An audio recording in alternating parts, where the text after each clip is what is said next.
Le coronavirus est parvenu à paralyser le monde du sport, chez nous et à l'étranger. Pourtant, sportifs et préparateurs physiques s'adaptent tant qu'ils le peuvent, avec au programme des séances de coaching individuelles. On est déjà à 2-3 ans qu'on travaille ensemble et c'est toujours dit, c'est du travail à long terme. C'est jamais du travail à très court terme, c'est du travail à long terme. Et on voit que maintenant, ça commence à se mettre en place, le travail qu'il effectue. Donc, hop, avant, arrière, dès que tu arrives là-dedans, travail court-pied. Okay. Avant, arrière, travail court-pied. Les entraînements sont annulés, donc on se retrouve dans une situation un peu incroyable, ça n'a été jamais vu. Et donc on doit faire face à ce problème. Le gros problème, c'est que le championnat ou les compétitions en athlétisme peuvent reprendre assez rapidement. Donc il faut quand même essayer de garder un certain niveau de physique aux joueurs ou aux athlètes.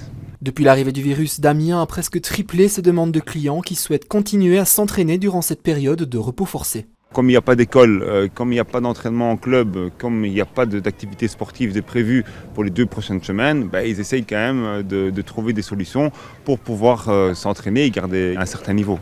Au programme du jour pour Nassim, 13 ans, explosivité et course à pied. Et si demain on venait à déclarer un lockdown total, plus personne ne peut sortir, comment tu te sentirais? Ça me ferait bizarre de ne plus m'entraîner, mais si c'est pour pas risquer, on va pas risquer alors. À ce moment-là, tu respecterais quand même la décision? À ce moment-là, oui, mais si maintenant je peux encore sortir, alors je sors encore.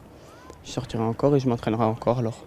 Comme il n'y a pas d'école, on va en profiter pour un peu augmenter la cadence des entraînements et qu'ils puissent quand même avoir une semaine, la semaine où ils sont à la maison, de bouger. C'est important de bouger et pas rester cloîtré à la maison, vu que pour le moment on peut encore quand même bouger, donc c'est important.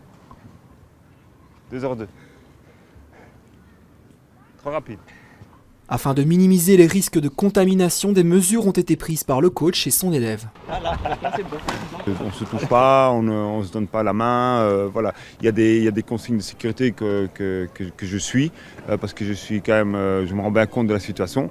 Mais je ne crois pas que ce que je fais en one-one, du coaching très personnalisé, puisse avoir un effet négatif par rapport au virus. Sportifs et entraîneurs restent tous les deux dans l'incertitude quant à l'évolution prochaine du coronavirus. Les rassemblements sportifs sont suspendus jusqu'au 31 mars, même si l'un et l'autre s'attendent à une prolongation de cette interdiction.